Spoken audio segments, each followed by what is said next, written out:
Just gym start किए हो, confused हो जिम में क्या करना है, एकदम सही जगह पे आए हो। तो इस वीडियो में मैं आपको बताऊंगा the best 5-day workout split which you can follow and which is scientifically backed as well. Hey guys, what's up? My name is Ketan and welcome back to my channel. I hope you guys are doing absolutely fine. If you're watching my videos for the first time, then subscribe to my channel right now. नीचे जो लाल button है उसको अभी दबा दीजिए। And अभी भी अगर मुझे Instagram पे फॉलो नहीं करते हो तो किस चीज का वेट कर रहे हो? ये है मेरा आईडी, मुझे फॉलो करो। मैं वहाँ पे फनी कंटेंट, फनी रील्स, अपने वर्कआउट क्लिप्स एंड अपनी फिजिक अपडेट्स वहाँ पे डालते रहता हूँ एंड अपने ऑडियंस से वहाँ पे बातें करता हूँ। तो वर्कआउट स्प्लिट यूजुअली दो टाइप का होता है। एक होता है ब्रो स्प्लिट, जिसमें हम एक दिन में बस एक ही बॉडी पार्ट ट्रेन करते हैं वीक में एक बार। एंड एक होता है पुश पुल लेग्स, जिसमें हम एक बॉडी पार्ट को वीक में कम से कम 2 बार ट्रेन करते हैं। पुश में आता है चेस्ट, शोल्डर, ट्राइसेप्स।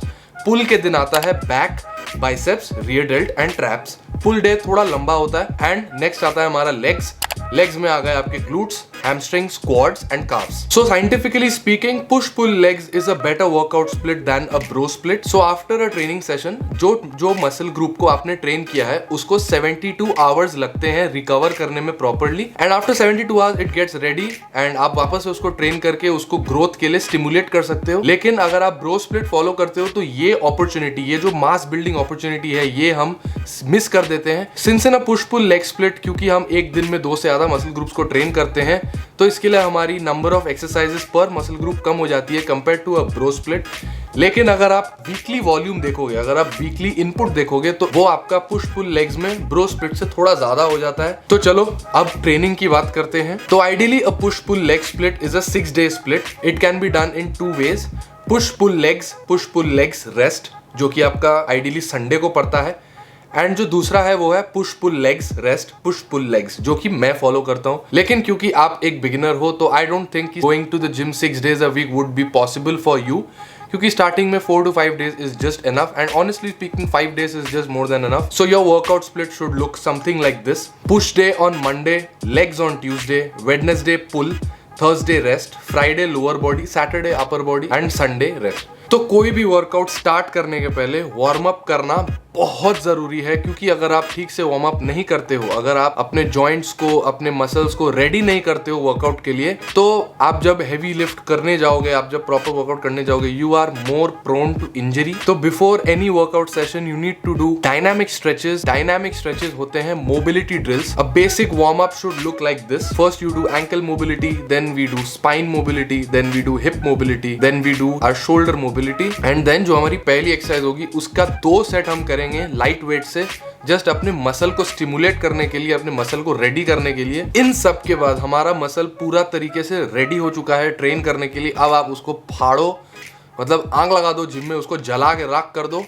वो इंजर नहीं होगा, आप इंजर नहीं होगे एंड आपको रिजल्ट्स आएंगे। तो वीक का पहला दिन हम स्टार्ट करेंगे पुश डे के साथ। हम एवरी मसल ग्रुप की बस 2 ही एक्सरसाइज करेंगे, उससे ज्यादा एक्सरसाइज करने की जरूरत नहीं है। 1 compound movement and 1 isolation movement. We are starting with flat barbell presses, then we are heading to dumbbell military presses. Barbell press के बाद मैं फ्लाइज इसीलिए नहीं कर रहा हूँ क्योंकि dumbbell presses is a compound lift. You need energy to lift heavy and I want you to go heavy in these compound exercises. तो पहले कंपाउंड्स करो, उसके बाद आइसोलेशन करो एंड उसके बाद लास्ट में सबसे छोटा मसल बचता है उसको ट्रेन करो। तो डंबल मिलिट्री प्रेस के बाद हम करेंगे incline dumbbell flies. Incline dumbbell flies के बाद हम करेंगे dumbbell side lateral raises. Side lateral raises के बाद हम करेंगे रोप एक्सटेंशंस एंड रोप एक्सटेंशंस के बाद हम करेंगे school crushers. 3 sets per exercise is just enough. Now the next day, first exercise we're doing is barbell squats for 4 sets for 6 to 10 reps. Barbell squats is really heavy, really challenging. So एक set के बीच में अच्छे से rest low, 3 minutes, 4 minutes and then just boom. After squats we're going to do some leg presses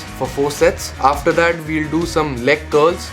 उसके बाद हम करेंगे walking lunges and उसके बाद हम करेंगे काफ रेजेस। आपकी जैसी इच्छा है आप वैसे कर सकते हो, स्टैटिक लंजेस भी कर सकते हो, स्मिथ मशीन में कर सकते हो, या फिर मैं वॉकिंग लंजेस ज्यादा प्रेफर करता हूं। तो सबसे पहले मैं ये क्लियर कर देना चाहता हूं, क्योंकि हम एक मसल ग्रुप को 2 बार टारगेट कर रहे हैं, तो हम 2 अलग डे पे अलग वे में उसको ट्रेन करेंगे। जैसे पहला दिन मैं फ्लैट बारबेल प्रेस मार रहा हूँ एंड इंक्लाइन फ्लाइज मार रहा हूँ, तो जो नेक्स्ट चेस्ट सेशन होगा उसमें मैं इंक्लाइन से स्टार्ट करूंगा, इंक्लाइन बारबेल से स्टार्ट करूंगा एंड इंक्लाइन फ्लाइज के बजाय मैं केबल क्रॉसओवर करूंगा for your middle chest, normal जो होता है। So Wednesday we have a pull day, we are starting with pull ups. ये वार्म अप एक्सरसाइज है, 3 sets into फेलियर। इसके बाद हम करेंगे barbell rows, 3 sets of 8 to 12 reps। इसके बाद हम करेंगे cable rows 3 sets of 8 to 12 reps and उसके बाद हम करेंगे rope straight arm pull down 3 sets of 15 reps and make sure that the 15th rep is your failure. अगर वो फेलियर नहीं होता है तो वेट बढ़ाओ and do it until failure. उसके बाद हम ट्रेन करेंगे अपने रियर डेल्ट को with rear delt dumbbell flies and उसके बाद हम मारेंगे बारबेल श्रग्स एंड फिर लास्ट में बचता है हमारा बाइसेप। बाइसेप में हम करेंगे बारबेल बाइसेप कर्ल्स एंड उसके बाद हम करेंगे rope hammer curls. Thursday we are taking a rest क्योंकि मंडे ट्यूसडे वेडनेसडे ये 3 लगातार ट्रेन करने के बाद थर्सडे आपकी बॉडी थोड़ी सोर होगी एंड इट इज एडवाइजेबल कि you should take 1 to 2 days rest in a week क्योंकि rest days is really important. On Friday क्योंकि after rest we are totally fresh so we gonna hit legs on Friday.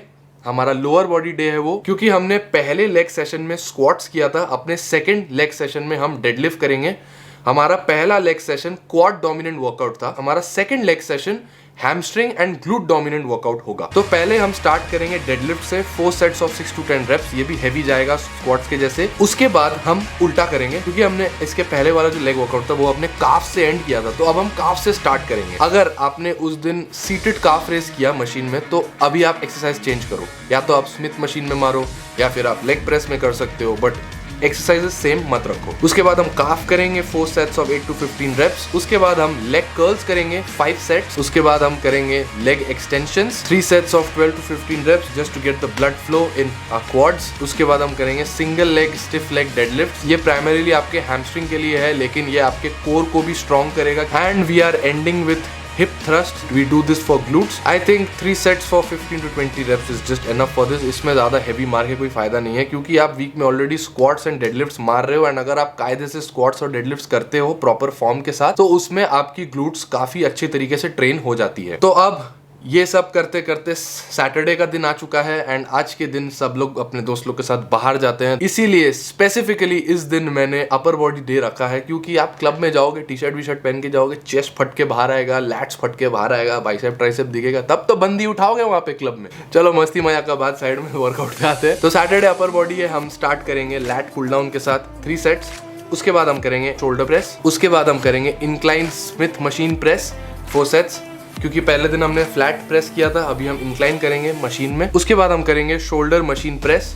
जैसा कि मैंने कहा था सारे compound heavy lifts पहले कर लो, उसके बाद आइसोलेशन मूवमेंट्स पे जाएंगे। शोल्डर मशीन प्रेस के बाद आते हैं साइड लैटरल केबल रेजेस पे क्योंकि पहले हमने डंबल से किया तो अभी हम केबल से करेंगे। दोनों का फायदा अलग है। डंबल में आप थोड़ा हैवी मार सकते हो, केबल पे ज्यादा हैवी करके कोई फायदा नहीं है, उस पे हैवी मार भी नहीं पाओगे क्योंकि केबल में क्या होती है, जो टेंशन होती है वो हमेशा आपके डेल्ट पे बनी रहेगी। फॉर्म पे ज्यादा फोकस करना है एंड रेप्स को कंट्रोल करना है and you need to make sure that you burn that side delt. उसके बाद हम अपने रियर डेल्ट को ट्रेन करेंगे with some rear delt cable fly. Starting में हमने डंबल किया था, आज हम केबल के साथ करेंगे। आप उल्टा भी कर सकते हो, उस दिन केबल इस दिन dumbbell, totally on you, customize your workout according to you. Rear delt cable flies के बाद हम आते हैं ट्राइसेप पे। आज हम करेंगे straight arm tricep push downs 5 sets of 15-20 reps and इसके बाद हम बाइसेप करेंगे। बाइसेप में आपके पास चॉइस है, या तो आप सिर्फ हैमर कर सकते हो, या तो आप सिर्फ नॉर्मल बारबेल कर्ल कर सकते हो, या तो आप दोनों एक्सरसाइज को कंबाइन करके दोनों का सुपर सेट मार सकते हो। अगर मैं आपके जगह पे होता तो मैं सुपर सेट करता, but it is totally your call. ये करने के बाद हम मारेंगे some cable flies for our chest and इसके बाद एंड में हम वर्कआउट कंप्लीट करेंगे श्रग्स के साथ। जो पहला पुल वर्कआउट था हमने उसमें बारबेल श्रग्स किया था, तो आज हम डंबल श्रग्स करेंगे एंड संडे को just take a day off. So जैसा कि मैंने कहा था, before every training session you need to do dynamic stretches that are your mobility drills and after your workout you need to do static stretches that is आपके जो muscles हैं उन muscles की स्ट्रेचिंग आपको करनी है। Keep your rest time in between sets low. सिर्फ compound exercises में जो कि बहुत हैवी है वो भी only and only squats and deadlift, barbell bench press वगैरह नहीं। स्क्वाट्स एंड डेडलिफ्ट में आप 3-4 मिनट रेस्ट लो, बाकी सारे कंपाउंड एक्सरसाइजेस में 2 मिनट से ज्यादा रेस्ट मत लो। एंड जितने भी आइसोलेशन एक्सरसाइजेस आप करते हो जैसे बारबेल कर्ल, ट्राइसेप के एक्सरसाइज हो गए, साइड लैटरल रेज हो गया वगैरह, उसमें 30-45 सेकंड्स के ऊपर रेस्ट मत लो। अगर आप कायदे से इज्जत से वर्कआउट करते हो तो आपकी फटेगी जिम में एंड आपको 1.5 घंटा से ज्यादा जिम में रहने का जरूरत नहीं है। मैं देखता हूँ लोगों को 2-2, 3-3 घंटे जिम में रहते हैं। क्या फायदा इतना देर रह के? अगर आप इतना देर रहते हो या तो आप अपने सेट्स के बीच में रेस्ट ज्यादा ले रहे हो या फिर आप बतौलाबाजी ज्यादा कर रहे हो, बातें ज्यादा कर रहे हो। तो प्लीज मेंटेन दैट फोकस। आपको बातें करनी है, जिम के पहले करो एंड जिम के बाद करो, बट जिम के बीच में बातें करना थोड़ा अवॉइड करो। And I am really sorry कि मैं हर एक एक्सरसाइज हर एक डे के डिटेल पे नहीं जा पाऊंगा, क्योंकि अगर मैं डिटेल पे गया तो ये वीडियो बहुत लंबी बन जाएगी। However, if you want me to make detailed videos on every day, on every exercise, you can comment down and let me know, so I know what my audience wants and उस हिसाब से मैं अपनी अगली videos plan करूंगा। So guys, this was it for today. अगर आपको अच्छा लगा तो प्लीज इस वीडियो को लाइक कर देना, एंड अगर आप मेरे चैनल पे नए हो तो सब्सक्राइब किए हुए यहाँ से आगे मत बढ़ना। तो चलो अब मैं भी चलता हूँ, आज मेरा चेस्ट डे है, मैं आज चेस्ट ट्रेन करूंगा एंड मैं आपसे मिलूंगा अगले वीडियो में। Bye bye and take care.